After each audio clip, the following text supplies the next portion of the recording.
teams to the debating community with the motion as uniform civil code should be enforced throughout India.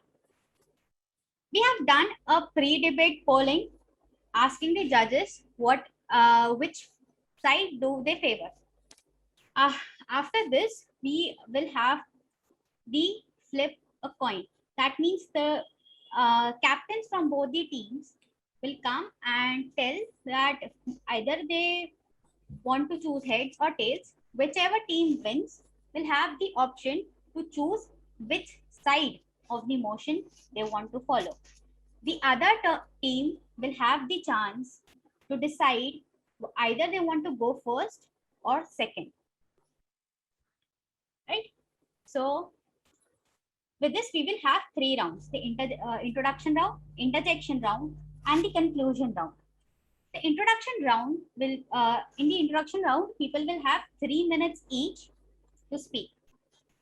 After 3 minutes, you all will be muted. First, in considering, team A won the toss and decided to go in favor of the motion. Team B decided to go second. Now, team A proposition goes first, then team B proposition, opposition, then again second person from team A, then again second person from team B. After that, we'll have a 5-minute strategic break. You will be sent into the breakout room to strategize. After that, we will have an interjection round in which you will have 3 minutes each, and in this, all the 3 team members will be speaking. After this, we will again have a 3-minute strategic break, and again, the last person who did not spoke in the introduction round will be concluding the whole debate in 3.5 minutes. After that, he or she will be muted. After this whole debating conclusion is done, we will ask the audience to pose 2 questions to each team. The maximum questions asked by the audience will be only 2. The questions will be posed to me, and I will ask the audience if to which team do they want to pose the question. And for the same, I will pose the questions to the teams. Next, we will have a 5-minute fact checker report. You all have shared the links of the facts or all the materials that you will be referring to during the debate or have referred to for research. Our fact checker will be vigilant and will keep all the account if all the facts are up to the mark or not. After the debate is done, we will have a post-debate polling. In this, you will understand if, let me give you an example of this. So if you look closely about this debate, 5 judges were in against the motion and 2 were in favor of the motion before the debate. And after the debate, we can see that 6 judges were in favor of the motion and 1 judge was against the motion. There was a shift in 1 judge from for to against. That's why the team opposition win. The other team win. So for introduction round, as I told you, you'll have 3 minutes. After 1 minute, you'll be shown a green card. After 2 minutes, you will be shown a yellow card, and after that, you will be muted. Same will happen for the interjection round, for conclusion round. But after 1 minute, you will be shown a green card. After 2 minutes, a yellow card, and after 3.5 minutes, you will be muted. Let's move forward and have the flip of coin.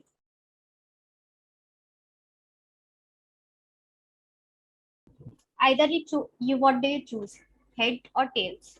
Who wants to call? Sai, you want to call? I would go for heads. Okay. So here it goes.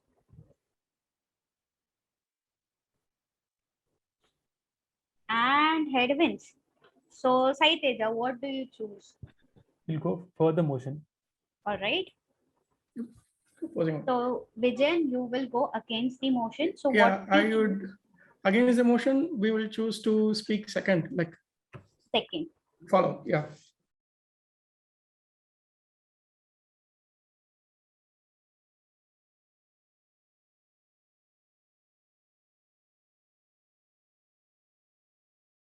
Vande Mataram, fellow participants and honorable speaker, for allowing me to speak for the motion on this important topic. I would like to begin my speech with the mentioning of UCC, that is Uniform Civil Code, in our Indian Constitution. Article 44 in the Constitution of India, 1949, states Uniform Civil Code for the citizens.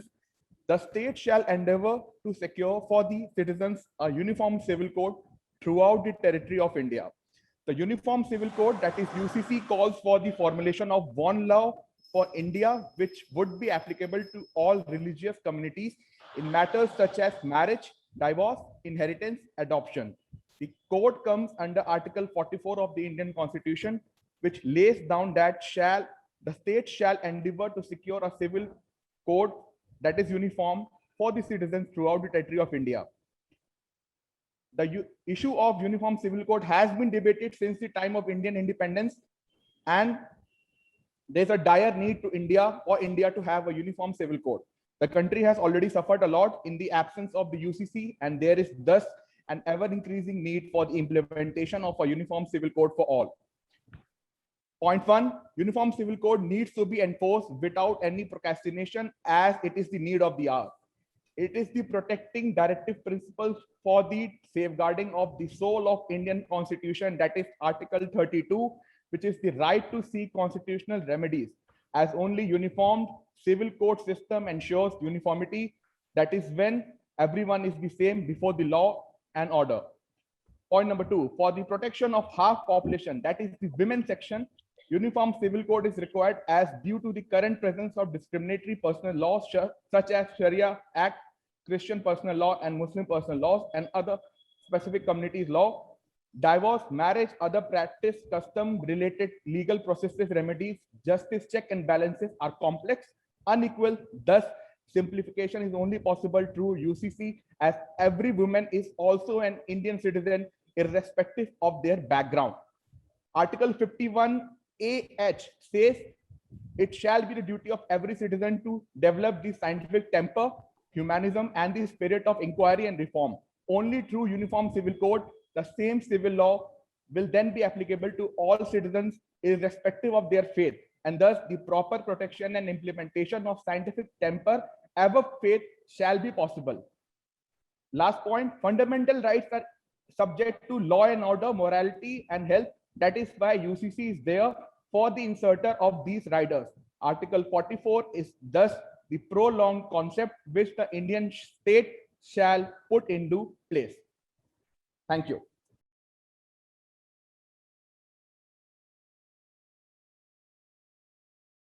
Uniform Civil Code is as old as India itself, and UCC is envisioned as a common civil law that governs matters related to marriage, adoption, succession, inheritance, and divorce. And my earlier debater clearly stated several constitution points from where it is needed for this hour, but he failed to tell what Law Commission had clearly stated in 2018 August 31st after studying the need for it. It states, after a very detailed analysis, it states in a 185-page report that UCC is neither necessary nor desirable for our country because secularism cannot be contradicted by plurality. This is the statement made by Law Commission of India. What we need today is a reforms within each religion to weed out discrimination against women and bring gender equality. Right? So bringing a uniform law for marriage, divorce, succession, inheritance, adoption is not feasible for a country of ours which is as diverse. Instead, what we need is the uniformity in rights and not in civil code. In fact, the world over, more and more countries are adopting Indian model of having multiple parallel regimes that coexist in the context of family law. This is called legal pluralism. Okay, a society that grows more diverse should have laws that foster inclusivity and tolerance, not division. UCC is not required as it violates religious freedom, and minority communities today feel cornered and suppressed by extremists and fundamentalist policies. In fact, when it comes to why we don't need UCC at this point in time, is we can't just like that replace old tradition in a click in a matter of minutes. It has to take its own course. So having a need to reform existing laws is more important than trying to bring a new in law. I'll tell you an example. The Hindu Act was implemented in the year 1950. I'm not sure of the year. Anyway, it states it actually to an extent eliminated sati and an extent eliminated dowry and child marriage, but still dowry and child marriage are still existing in this world, in our country, not just only in Hindus, even in other religions as well. Right, so irrespective of having Indian Succession Act, Guardian and Wards Act, this is not going further in context of having another law just to say I have one more law. Please implement a law which is more progressive and gender neutral. That is the need of the hour. Back to you, moderator.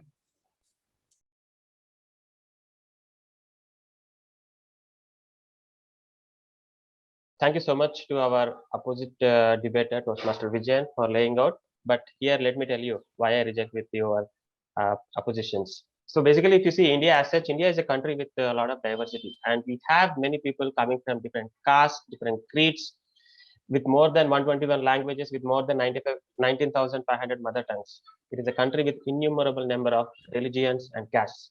Despite these diversifying numbers, what makes us united is our beliefs and our support to each other, coupled with our strong constitutional system, which keeps us going. Additionally, India is a land of reforms.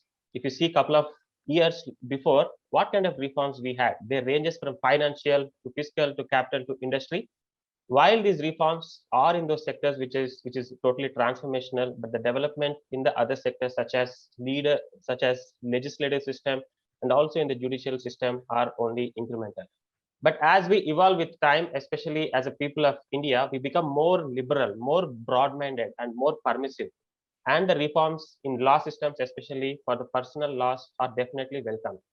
One of such reforms which are brought by Indian government, or for that matter, Indian judicial system in the recent times, is Uniform Civil Code, which is proposed in order to bring one law for one nation, which is applicable for all religious communities with regard to matters that are related to marriage, divorce, guardianship, adoption, and whatnot. It basically covers all the aspects in order to bring one law for one particular nation. As of now, it is only stated in our history books that the adopted UCC is beneficial for the community, and it is also implemented in one of the states which is called as Goa. And recently, the Chief Justice of India also has applauded this particular state, Goa, for proposing such uniform civil code. And what is the reason why we are proposing you to have spread across India in order to have one law for one particular community? It will basically help in integration of India. Today, the personal laws which are diversified, which varies across state to state, because of that, there is a lot of difference when it comes to the personal law. As we become modern and progressive, the laws can be made, especially with regard to women discrimination. As you see, most of the laws that are existing today, they basically discriminate women. And with this UCC, we will be able to get devoid of that. It will also reduce the burden on the judicial system, because one law for one nation will help us to have a unified and reduced burden on the judicial system. And it will ultimately, it will also lead to a secular state where everybody will be treated equally despite his or her religion. So these are a lot of advantages that UCC will ultimately bring. And as a debater, I propose for this particular motion. Thank you.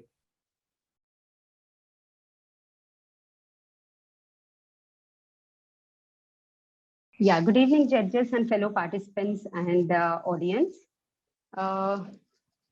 Actually, I heard Sivacharan, but I oppose saying that especially religious, it would violate religious freedom and it would get integrity, you said, right? But then cultural diversity, it cannot be compromised to that extent that the urge for uniformity itself become a reason for the threat to the territorial integrity of the nation, right? So UCC, maybe you can say, asking for the moon in the form of UCC for a composite nation like India is then deeply misguided. So because justice is in progress everywhere. rather than a stable reality, and is constantly endangered by human failures, like Shabano case, right? So also Article 44 clearly says that UCC, it's a part of directive principles of state policy. And governments are not obligated to follow them. So if they want, if they wish, they can follow them. So I believe that we should reform the current policies instead of having a uniform policy and have law codes to make it more women friendly. So for example, if I get affected with a cold and other person who has cold and diabetes wants a treatment, then it's not going to be the same medicine for both of us. So justice can't be unified, it has to be as per the situation, and most importantly, the intention in which the crime was committed. Thank you.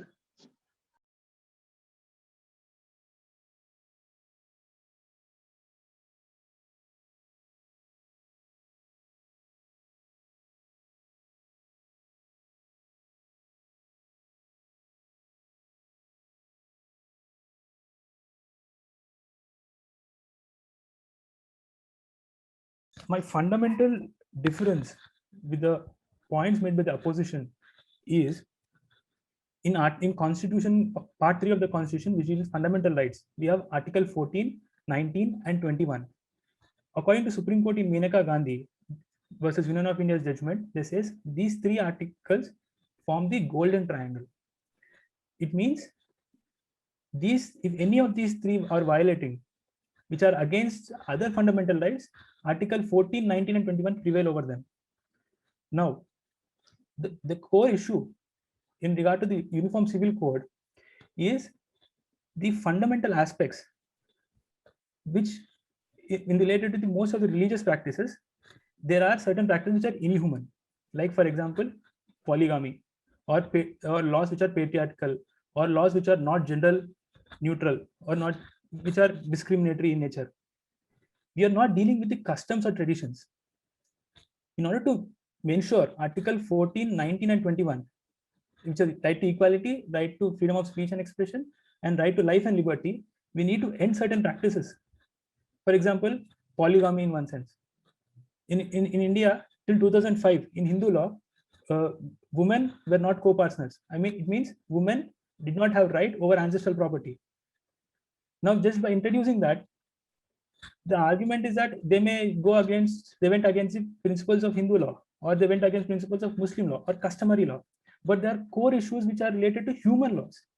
They're more human in nature. So when uniformity in civil law comes into play, it should be only at the principal level. On that, we are proposing it. We are not objecting to the cultural or traditional practices.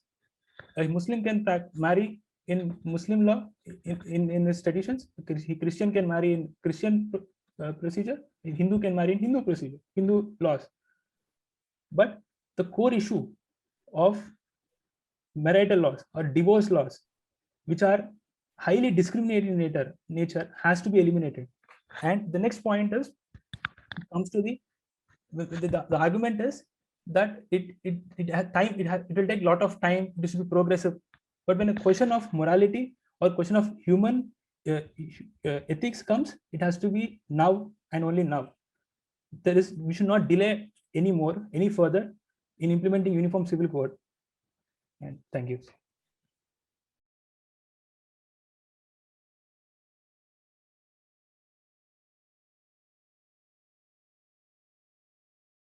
Fellow debaters and judges, good evening.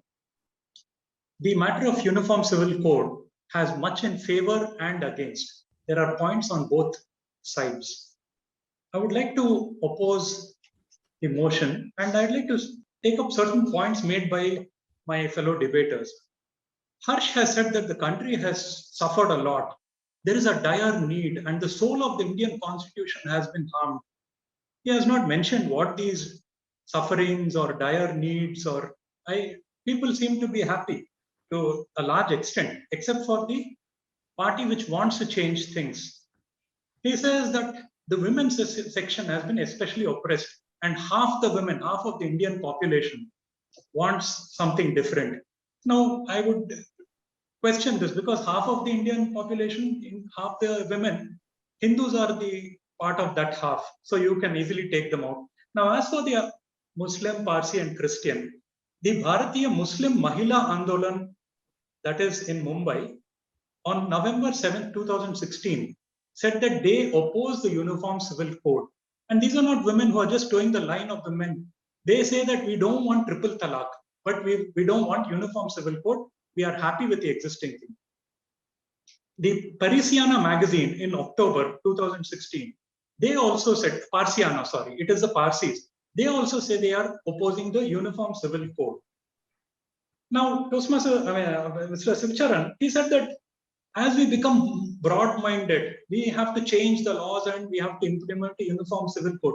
Now, my question is, do only Hindus become broad-minded? Don't Muslims, Christians, Parsis also become broad-minded? They will change their laws. But what is happening here is the people who are not personally affected, they want the laws to change for the other party. They want to impose certain laws, change it for them. They are not happy with it. You see, in the past, when Dr. Ambedkar and the freedom fighters and all, when they made changes to the constitution, Dalits and the other Hindus, they really wanted it. They wanted it, and the Hindu civil code was very gladly accepted by the oppressed communities. Here, these people don't want. And then Sivcharan says it will help in integration. Take a reality check. Are people being brought together when you propose UCC, or is there more polarization? That's another question. And then he says polygamy, that is, Sahita Jay says polygamy is inhuman. In many small countries and many places, the happiest places like Hawaiian Islands and Polynesian Islands and all, polygamy is practiced. They have the highest happiness scales. So I think it's not a question of time, how soon, etc., but it's a question of choice. Thank you.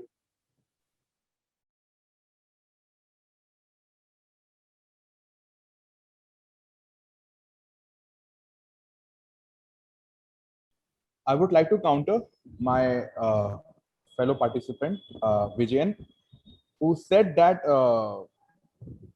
I was talking against the so-called secularism fabric of this nation. So my friend very childishly did the factual omittance. I would not call it factual error, but factual omittance. And let me counter his failed approach that secularism wasn't the choice of India, because the Constituent Assembly very clearly dissolved the very principle of secularism. India is not secularism, and the latest trend is that it was put by emergency when opposition wasn't there in the parliament, and through emergency amendment 42, which is the darkest act of interfering with the Indian constitution, was done. And for that, the constitutional acceptability appeal has been done towards the constitution bench, and the matter is sub judice. So it is very clear that secularism is already in the matter of court. And when secularism wasn't adopted, it was dissolved. We cannot say that it was UCC is against secularism. We need to decide whether India is a state. If yes, we are its civilians, and thus we need uniform civil code. We cannot have the civil proceedings as compared to personal laws, religious laws. Even in the case of Ram Mandir verdict with the historic judgment, it was decided that it's not a matter of right to religious freedom for both the parties. I'm saying for Hindus and Muslims, because these were the two parties. It was just a civil case. It was just a title dispute, and that was decided. And the verdict was given not on emotions, not anything else, not even on history. It was given just on the basis of evidence, and pure evidence, facts, nothing else.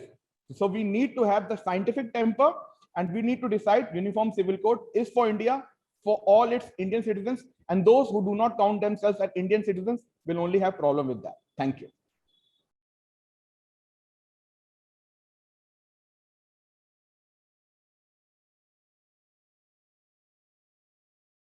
To oppose, I would say like UCC simply aims at replacing the personal laws, okay, based on the customs and scriptures of all the religious community with a common code or law governing every citizen, isn't it? So, but this will absolutely violate the religious freedoms, right? Every religion has their own importance, and these religious minorities feel this like an encroachment on their rights to religious freedom. And obviously, the state should not interfere with this, with personal matters. And I would say like the major effort to reform the Hindu laws was made by Dr. B.R. Ambedkar. And when he piloted the Hindu Code Bill, which legalized this divorce, provided for monogamy, and gave inheritance rights to daughters, but due to the intense opposition of the code being anti-Hindu, only a diluted version of this was passed. And the four different legislations was on Hindu Marriage Act, Succession Act, Minority and Guardianship Act, and Adoptions and Maintenance Act. These were the four legislations that was brought up. But the reason for this demand was the denial of women's right alone. So within the Hindu system. So till independence in August 1947, only a few law reforms were passed to improve the condition of women, especially Hindu widows. So, for example, what happens like this triple talaq is there. So actually in triple talaq, which nobody knows, it's like there's a 40-day gap between each talaq, and then the community decides whether to give a divorce or not. Without knowing this formally, verbally or through electronic mails, they're giving talaq and simply says this is the divorce, but which is not true. So if given a chance to the religious community, then definitely there would be justice done. So, and also if it is gone into the code, who says like it is the justice is given on time? Justice delayed is justice denied, I would say. Thank you.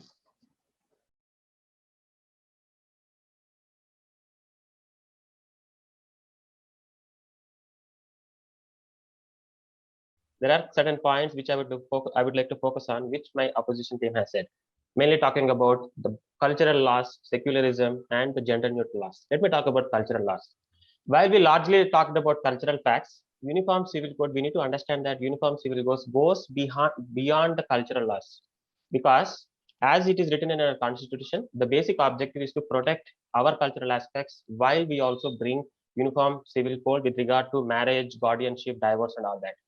Because the current law system is basically taken from the religious books. For example, if you take Hindu Marriage Act, Shariat Act for Muslims, and then for Parsis and Christians, they are taken from the religious books.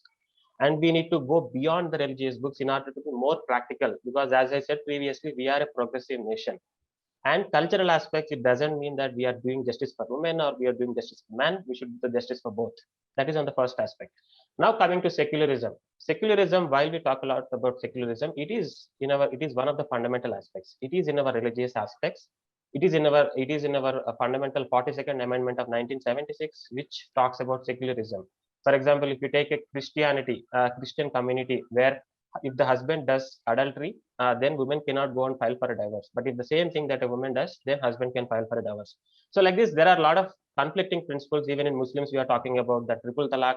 There are a lot of conflicting principles when you talk about secularism.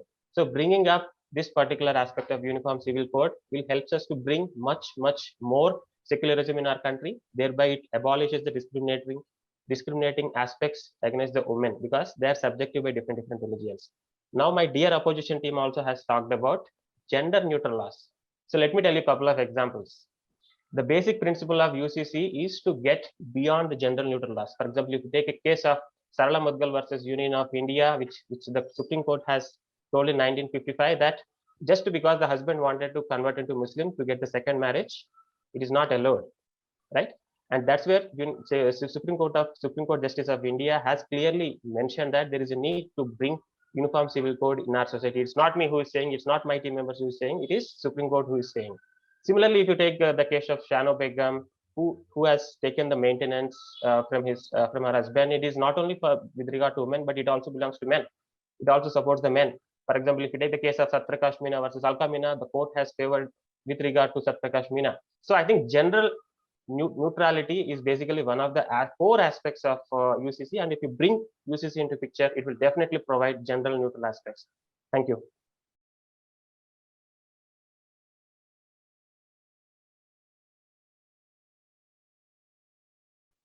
Okay, welcome back, my dear friends, and thank you, my fellow debaters, whoever spoke before me. I'd like to add few points and want to talk about what my previous debater spoke about. Especially, I'm surprised my opposition team talking about secularism. One of the debater, Harsh, says India is not a secular country, and debater Sivacharan says, quote some law saying how India is secular in nature. But what I quoted, I want to re-quote, is from the Supreme Court, not my own words. Secularism cannot contradict plurality. That is why UCC is not required or not desirable. What it means is if you bring UCC, it is going to enhance secularism, but we are going to diminish the plurality or diverse culture that we have in our country. So they are against diminishing the plurality. That's it. I'm not saying we should not be against secular. I'm talking about what Supreme Court told about it. Now, Siva, in his opening remark, debate, he spoke about varied diversities that our country has.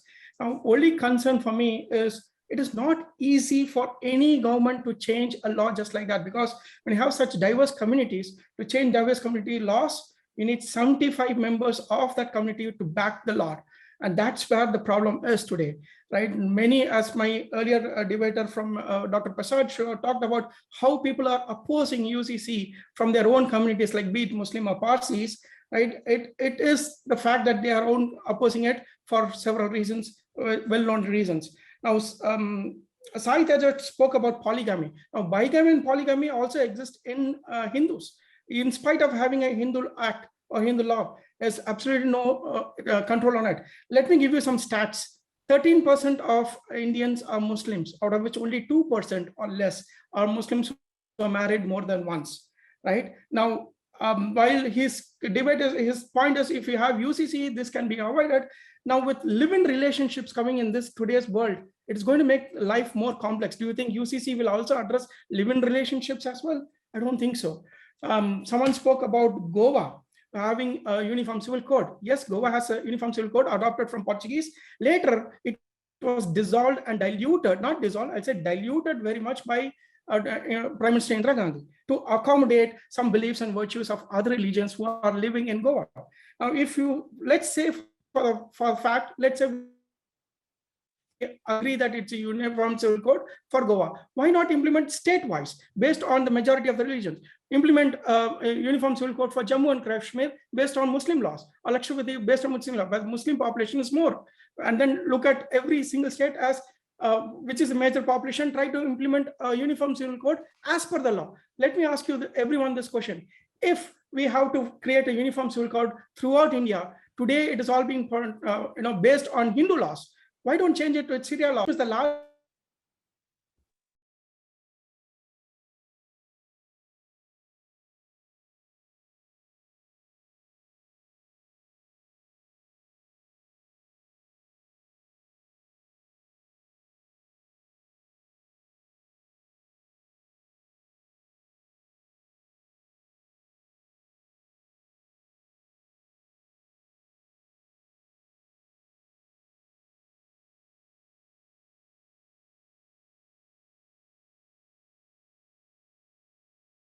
First of all, Yes. I'm surprised by one of the opponents who said polygamy is good and they're supporting it and that leads to happiness. And I'm really surprised where most of the communities have rejected the concept. Of course, few might be practicing, but that's inhuman, it's illogical, it's unnatural. It is against the concept of the very concept of marriage. Now, like that, you have many concepts which are patriarchal in nature. Even in Hindu law, polygamy was prevailing. Now it's banned. The societies became more progressive in that sense. And one of the speaker was talking of the living relationships. Sir, even living relationships, there is a point of concept of consent, which there is a level playing field between both the people who are in the relationship. But in most of the laws, there is no level playing field. It is gender, there is no gender neutrality. There is highly inequality among genders. Then how can you ensure that without having uniform civil code? Now, I would like to clarify on one specific point, which most of the opponents have failed to realize, that there are essential religious practices, there are non-essential religious practices. Now, non-essential religious practices are related to the customs, traditions, practices, or which are age-old, which are not too violent, or which is no threat to public order. Like Hindus, they wear tali. In Muslims, they have consent. In Christians, they exchange rings. There are different traditions of marriage. Even in Hindu law, there are different traditions of marriage across the country. But there are essential religious practices which deals with the concept of level playing field in terms of divorce, where not one party should have opportunity or upper hand. Like in Shah Banu case, the wife could not get alimony. Then Supreme Court has necessitated that the need of uniform civil code was not to reform entire Muslim law, but only to add the concept of alimony should be given to the wife, maintenance should be given to the wife. Then they have introduced section 125 in the CRPC, where it has become a criminal law for those religious customs where there is no provision of maintenance. So, and when it comes to the secularism concept in India, when my teammates were speaking of the secularism, they were not contradictory, but they were to the concept. See, we are not against the idea of secularism. We are not against the idea of different religions can prevail. It is possible, but in certain areas where there is a clear violation of human laws, human right laws, clear violation of human rights, there has to be uniformity. That is the need of the hour. If we waste one other day somewhere, someplace in the world, in a country, there is injustice happening. And I will like to end by stating that if injustice anywhere is threat to justice everywhere. I would like to end by stating that, and there has to be uniform civil code which is human. Otherwise, our country cannot progress. Thank you so much.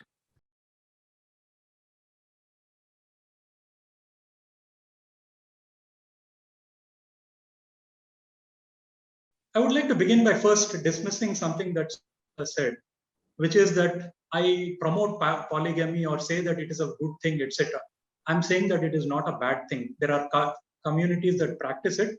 I mentioned the Polynesian Islands, where in fact a woman can also take multiple husbands. So it is not for you or me to judge. It is fair and it is their wish. You might say it's against nature, and you might say homosexuality or being lesbian is against nature. I cannot help you there. There are a couple of things. See, what we are talking about is people who might not be affected themselves. Our 6 debaters are Hindu. We sit and decide that, oh, that should be changed for those people. It is like some Narmada Bachao Andolan. We say those fellows are obstructing progress, but those people who have built their houses on that river, they are affected the most, my friend. Somebody said, I think it was Harsh, that only those who do not count themselves as Indian citizens, they will oppose UCC.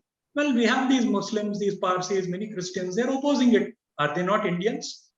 I think they are. Will they become more Indian after UCC? I don't think so. They will be just as Indian. Now, women cannot ask for divorce. They are being on the back foot. That has been the case across the world, but women have taken new steps. They have moved ahead. Even the Muslim women, as I mentioned in one example of this Bharatiya Muslim Mahila Andolan, they are fighting for their rights, and the women have a big voice. Let us not, underestimate the power of women. Friends, I want to tell one thing. You see, this manifesto or the UCC is primarily being pushed by the BJP, a Hindu group. The Law Commission, somebody said that in the darkest hour of the emergency, when the opposition was not in power, today the BJP has an overwhelming majority and it is pushing for this. It is a Hindu group. Now they are pushing for a UCC. The 6 judges who form the Law Commission of India, that is B.S. Chauhan, Ravi Tripathi, Sivakumar, Satyapal Jain, Bimal Patel, and Abhay Bharadwaj. What do you notice? 6 Hindu men. Suppose they were 6 Muslim men. How eager would be for a Muslim, for a UCC? if we had 6 judges judging the Ram Mandir, 6 Muslim judges, what do you think the verdict would have been? I don't know. I can't say. But I feel it might have been different. We might have wanted something different. I feel people should have their choice. This is a democracy.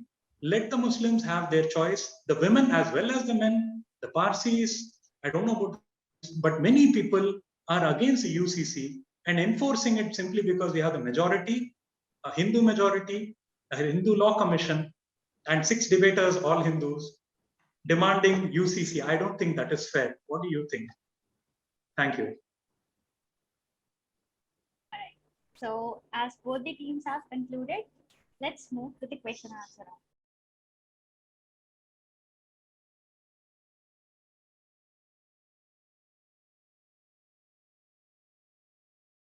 Audience, now it's your turn to ask questions. Thanks, Riya.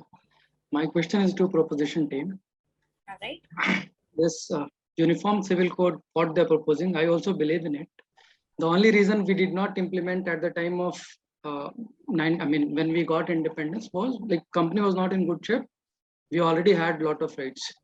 Now also we see that lot of polarization is going on past 5-6 years.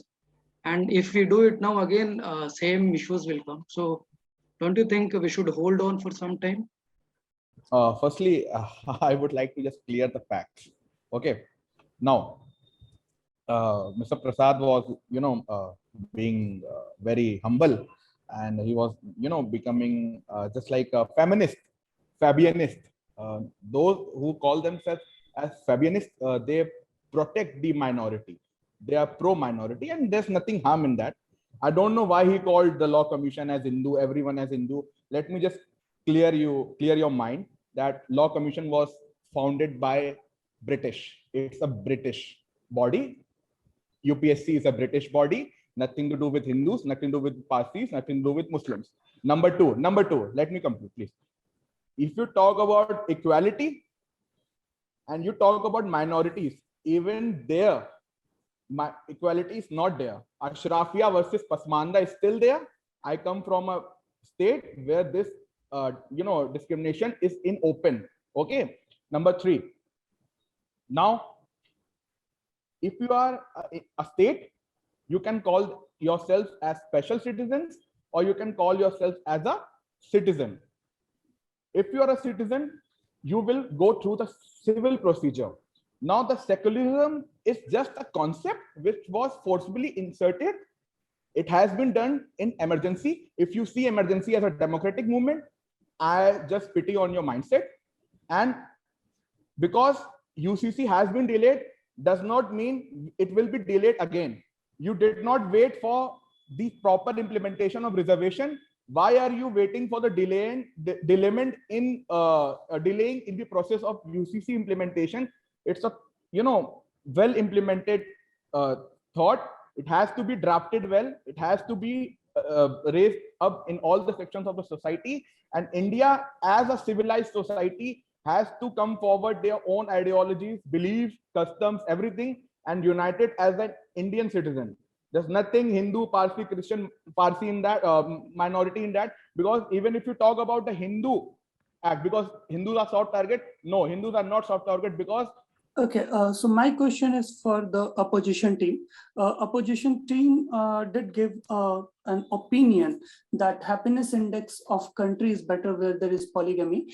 Can they give any fact as well, or is what a plain opinion which they have come up with? A fact or any number to connect both the dots would be better for the audience benefit. Thank you. All right, to the opposition team.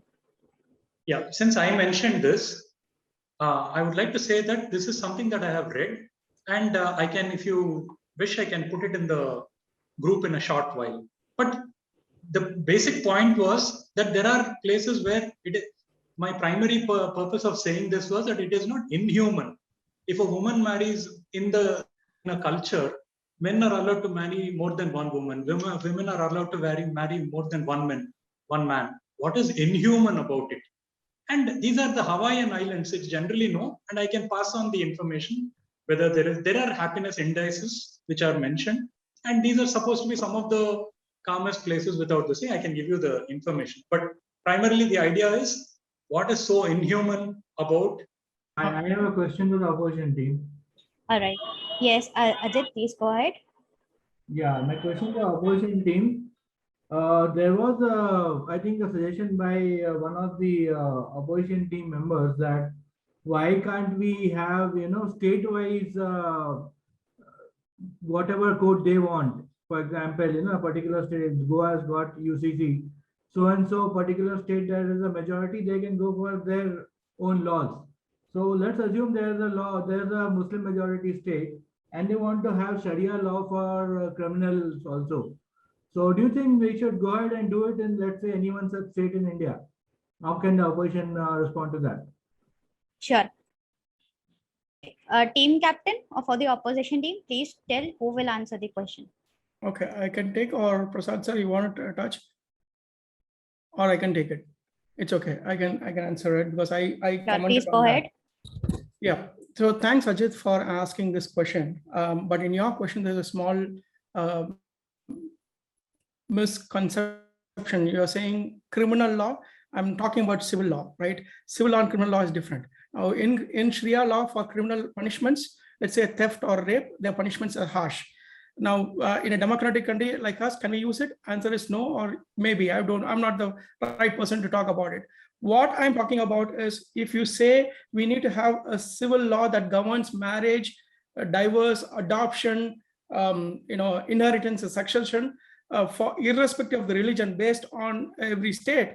Today, actually, Goa is a majority of Christians, and they have a law which is more convenient to the Christian community and slightly adopted for, in reality, slightly adopted for other religions. Now, if I have to use that term analogy and try to put it in different states, would that also be good enough? Because you are saying, I want to put everything as one single code for the entire country where it's so diverse. That is what we are opposing to. If Jammu Kashmir has 60% Muslims, Lakshadweep has 90% of Muslims, Lakshadweep, let me implement Muslim civil law, a law as per what they can marry, they can adopt, they can inherit a success, right? And in let's say in Hyderabad, in Telangana, make a consensus who's the majority, it's Hindu, Muslims, or Christians, Parsis, Jains, Sikhs. Put a community that will get the best of breeds, and then frame a law for the state separately. Each state can have its own uniform civil code that is good for the state, but we can't have a single uniform civil code throughout the country because of our diversity. That's my point I want to say. And I'm not mixing with criminal law versus civil law, Ajit sir. Hope I have been able to answer that. My question to the proposition team is that I have heard one or two statements saying that before the 42nd Amendment or 1976, India was not secular country. This is the exact sentence that I heard. My question is that when the preamble that was adopted in 1949 itself says that you have liberty of faith and worship, which indirectly means that you are free of selecting your own conscience. So in that sense, isn't the Constitution itself directly giving you freedom and not saying that this is the code or this is the law that you have to follow as part of religion? So there itself isn't the UCC getting, not getting enforced there. So what would be your take on that? Can I answer that question? Can I answer the question? Wait a second. Who is going to answer the question? Team captain, please confirm that. Can I answer? I'm answering the question. Yes. So I think time and again we have ensured in our entire debate that we are not concerned or we are not disputed with the having cultural diversity or the concept of secularism as a whole. But we are disputing with the core issues, that essential religious practices which are not gender neutral, which are against principles of natural justice, which are inhuman in nature, or which are patriarchal in nature. We are only concerned about that. When it comes to the secularism, yes, it was added in 42nd Amendment when it was emergency, and there are so much confusion regarding that concept in India. In fact, the very fundamental nature of secularism is against religion. So if you accept that in India, the secularism is not taken in the exact form as it has evolved in the Western countries. In India, we acknowledge every religion, but we treat every religion equally with having level playing field. So when the question comes whether secularism should be included in the preamble in 1949, they said no, because we have allowed religious freedoms. But the concept of secularism, just by adding in the preamble, hasn't impacted much of the society as a whole, except having a certain amount of debate. But there has to be necessity to clarify what is secularism before even getting confused by what it is and how it is impacting us. I think as an Indian India, we have failed to define secularism which suits to our.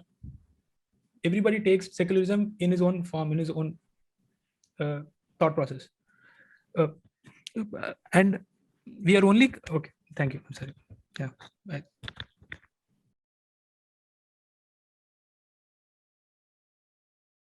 Thank you very much. So let's start with the facts given. There was a lot of opinions discussed and more of the opinions given from each side, but the few facts which has been shared, and let's talk about how they have been distorted or whether they have been true. The first fact was very true. I will be talking both which have been true and which has been falsely or distorted with put together. First fact was given is 1946, the first draft had UCC. That is true. Another fact in the sync was given that the Hindus gave up the rules and the Hindu rule came up. Hindu didn't give up, there was a resistance, but yes, it was adopted later, while the rules for personal choices of religion and their religion for chance of availability and the choices, they have been left for all other religion other than Hindus. So that has been a fact which has been distorted as well as the intact as well. Goa has been criticized or diluted, that is wrong. The immediate ex-CJI, S.A. Wadhwa, when he was resigning, even he lauded Goa for continuing with the Uniform Civil Code. Someone used Shah Bano Kesh and being woman friendly, just to enlighten them that is not true. That might be your opinion. If it is opinion, I would just give it a pass. But if it is a fact, the person who represented government of India at that time, Rajiv Gandhi, he resigned immediately after when his law was overturned in the Parliament House. So it's not a popular opinion for sure. Somebody said that happiness index is proportional to the polygamy. I just looked into Hawaii do have a better happiness index, but it is nowhere mentioned that polygamy impacts it. I use the word because this is how it has been together. Next was Ram Mandir will have a different opinion if judges panel has been different or the different mindset.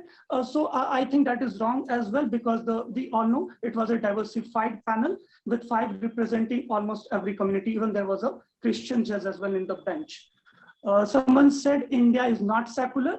His opinion was distorted, I will say, because he mentioned that India's word secularism was not drafted when the first time Baba Sahib wrote the constitution. It was drafted, that was corrected later, that yes, secularism term itself has been added during the emergency of Indira Gandhi. So India is considered as a secular country by its nature, not by the word. That is what was said by the Bhimrao Ambedkar Sahib. So that is true as well. Somebody used BJP, a Hindu group or Hindu country. If that is a fact, then I would like to correct you there, that it's not a fact. As per the EC regulation, the Election Commission, the way it has been reported, or they have registered, they are not registered as a religious country, religious party. Next point was about, I think. Yes, you're still audible. You're audible. Go ahead. Okay, and there was a question, one of the most beautiful fact which has been used, which we all should go ahead and read it later, is Golden Triangle. This is exactly what UCC stands for. UCC, now to give my idea, which I researched and I come to a conclusion from the debate as well as from the outside, is the Golden Triangle. Whoever talked about it, either side, it was perfect. Right to freedom, right to speech, and right to life is coming under UCC. Your life to practice religion still stay intact. 200%, this is what UCC means. You still go to mosque to offer namaz. You still go to temple to follow your religious practices. You go to church for your religious purposes. But when the cases turn towards Sabano type, it should not be handled internally, because then the right to live, right to freedom choice come in between. And that's where the line has been drawn by the Supreme Court, even immediately when it was discussed. So with that, I will just put my facts on place, and yeah, further we can take forward. Thank you, moderator.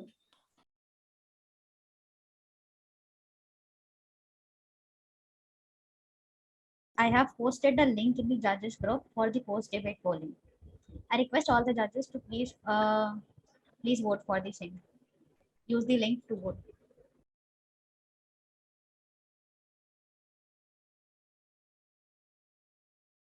So here's the pre-debate polling.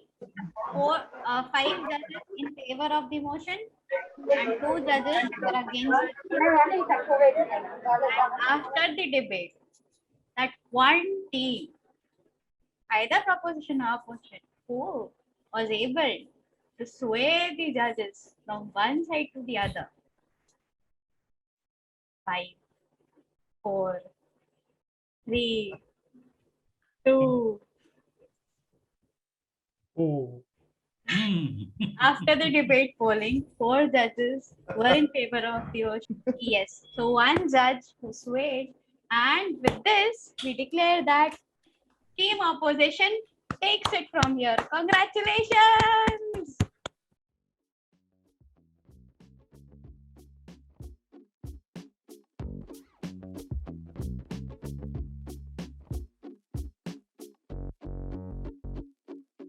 So till the time our teams are planning, strategizing, and thinking out what they have to respond next. I remember one thing that I learned at my school, and before that I never used to think that this can be true or not. We used to be a very silent people in our class. Like our class used to be very silent. We neither used to respond to our teacher. We neither used to voice our own opinions. Our teacher said, "You people are the next generation. If you do not learn to have opinions, how will you say that a person is correct or not? Or how will you choose? You people are going to vote next. How will you choose that? Whom are you going to vote? Have anyone of you have participated in the previous debates and would like to share this?" Yes, sir. So I participated in a debate which was on live-ins, whether living relationships are appropriate for the current generation, and my team lost. We were speaking in favor of live-in relationship, and I was really surprised that people said, no, live-in relationships are not good for current times. And so I participated in 2 debates. One was on veganism and the other was on, I think, a single election day for the entire country. So both of the debates, I was happy to be on the right side, unlike Padma Kumar sir. So it was good to be in 2 debates.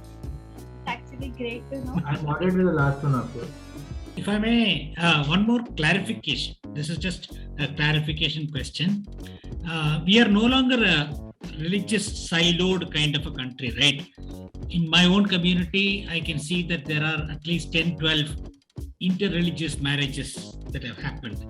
Now, if both partners have different preferences for personal laws, let's say one spouse wants Muslim law, another spouse wants Hindu law, because that is favorable for their side of the argument, what happens in interreligious marriages? Who decides which law will apply? All right. So we have Special Marriage Act for that.